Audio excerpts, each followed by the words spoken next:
नमस्कार दोस्तों।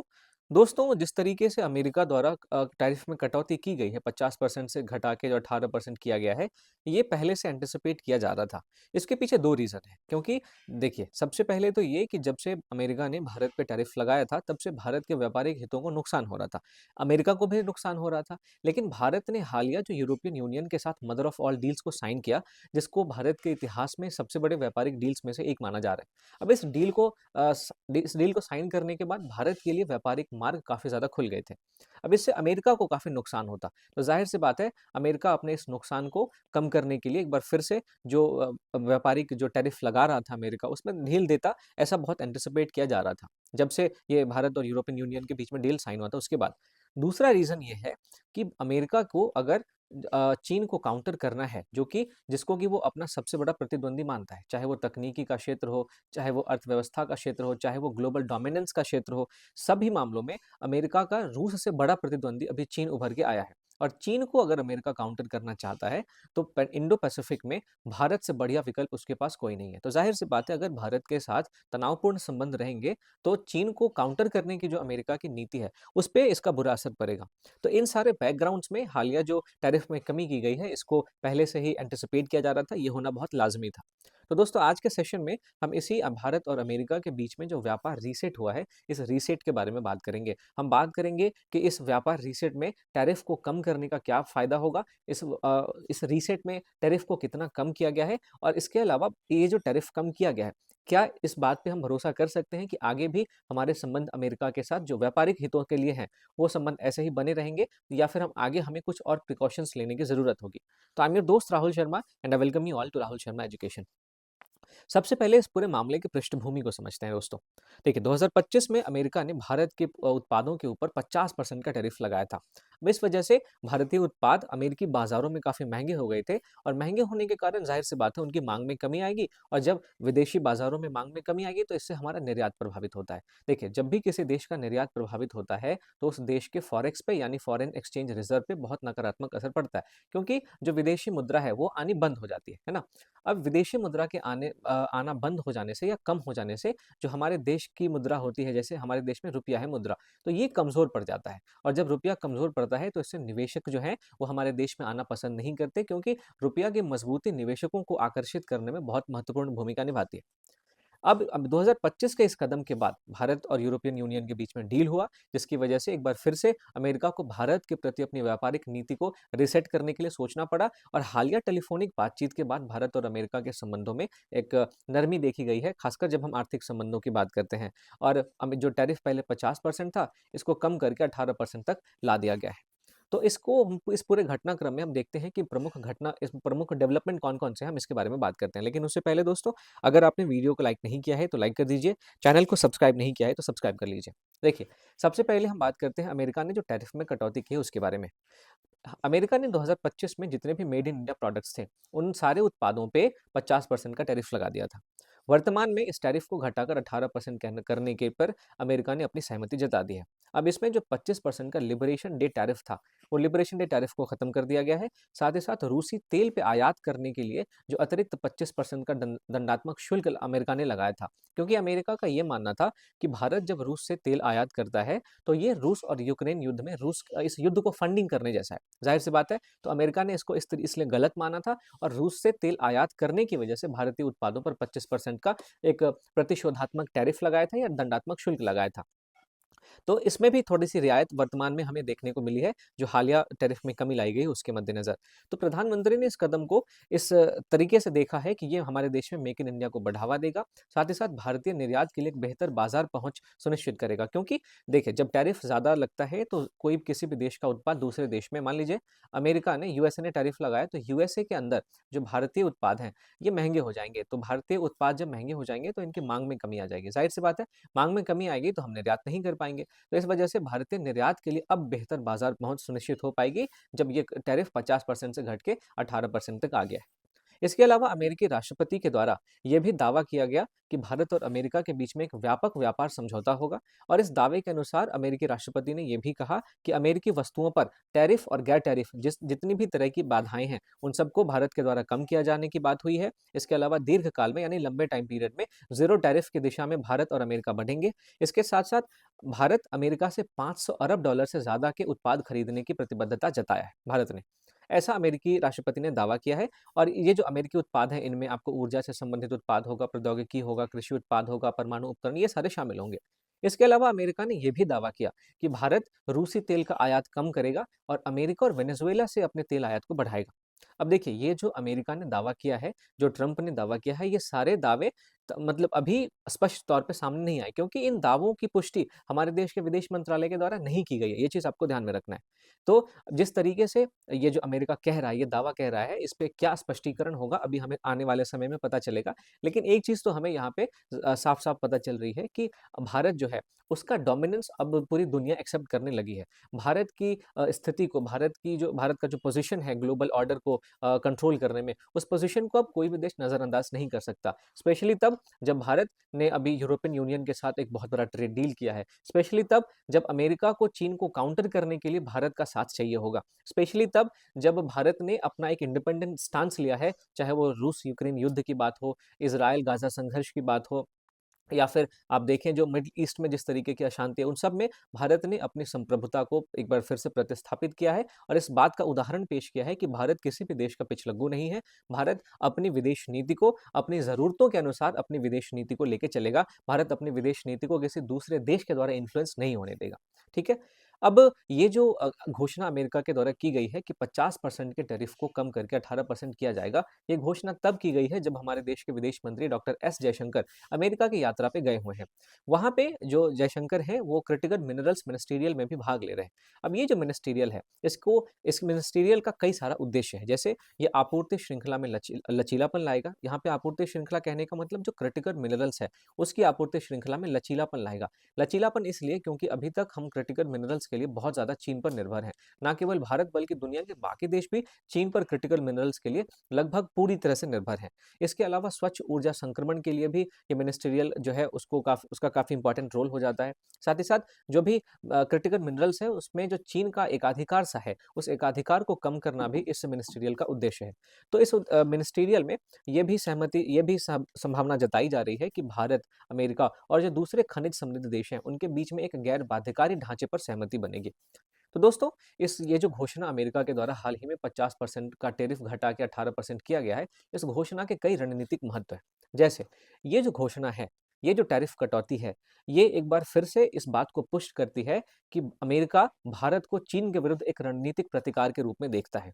ये जो अब देखें कि घोषणा की गई है, इससे चीनी उत्पादों पर प्रतिबंध की वजह से जो पश्चिमी देशों द्वारा लगाए गए हैं, उस प्रतिबंध की वजह से भारत के उत्पादों पर अब जो चूंकि टैरिफ को कम कर दिया गया है, तो अब भारत को अमेरिकी और यूरोपीय बाजारों में चीनी उत्पादों के कंपैरिजन में ज़्यादा लाभ मिलेगा।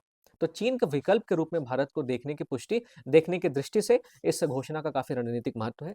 साथ ही साथ इस घोषणा का व्यापारिक और आर्थिक प्रभाव भी है। जैसे ये जो घोषणा है, ये पूंजी पलायन की आशंकाओं को कम करेगा, जो कि हम पहले देख रहे थे, टैरिफ के बढ़ने से पूंजी पलायन होता है, तो इस पूंजी पलायन को कम करेगा। रुपये पर दबाव घटेगा। क्यों? क्योंकि मैंने आपको बताया कि जब भी निर्यात बढ़ता है, तो निर्यात के बढ़ने से हमारे देश में आता है फॉरेक्स। मतलब फॉरेक्स जो हमारा है विदेशी मुद्रा भंडार, उस पे सकारात्मक असर पड़ता है और विदेशी मुद्रा भंडार पे सकारात्मक असर पड़ने से जो रुपया है वो मजबूत होता है। ठीक बात है? अब रुपये के मजबूत होने से जो हमारे देश में निवेश है, जो दूसरे देश के निवेशक हमारे देश में आके निवेश करेंगे, वो भी और ज़्यादा प्रोत्साहित होंगे, वो और ज़्यादा निवेश करेंगे और रुपये के मजबूत होने से आप देखें जो हमारी क्रेडिट रेटिंग है, उस क्रेडिट रेटिंग में भी सुधार देखने को मिलता है। तो इसके कई सारे फ़ायदे हैं जो कि मैं आपसे इकोनॉमी में आगे डिस्कस करूँगा जब मैं आपको इकोनॉमी पढ़ाऊँगा। यहाँ पे आप इस तरीके से समझिए कि ये जो घोषणा हुई है इससे एक तो पूंजी पलायन की आशंकाएँ कम होती है, रुपये पर दबाव घटेगा, साथ ही साथ जो निवेशक भारत में निवेश करना चाहते हैं, उनमें ज़्यादा विश्वास जगेगा और शेयर बाजार को भी ये सकारात्मक संकेत देता है। तो आप देखें कि इस घोषणा के तुरंत बाद ज़रूर आपको शेयर बाजार में भी थोड़े से सकारात्मक परिणाम दिखाई देंगे। साथ ही साथ ये जो घोषणा है ये भारत की बढ़ती हुई व्यापारिक स्थिति को भी पुष्ट करती है, मजबूत करती है।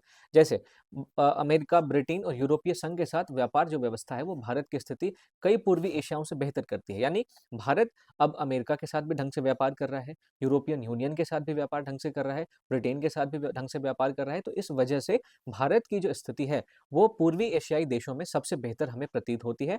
और भारत चीन व्यापार संबंधों में जो संभावित नरमी है, जो हमें अमेरिका द्वारा टैरिफ लगाए जाने के बाद दिखी थी, उसमें उसकी वजह से जो स्थिति और ज़्यादा जटिल हो गई थी, तो वो भी हमें अब थोड़ा-सा अब अमेरिका के पक्ष में जाते हुए दिखेगी। तो मैंने आपको बताया जैसे कि चाइना को काउंटर करने के लिए भारत के से अच्छा विकल्प चाइना के लिए कोई है ही नहीं। तो अगर भारत और चीन व्यापारिक संबंध में और ज़्यादा नरमी आती है तो इससे नुकसान डायरेक्ट सीधा-सीधा अमेरिका को होगा और अमेरिका कभी भी ऐसा नहीं चाहेगा, ठीक है? तो ये 3-4 ऐसी बातें हैं जो इस घोषणा को काफ़ी ज़्यादा महत्वपूर्ण बना देती हैं।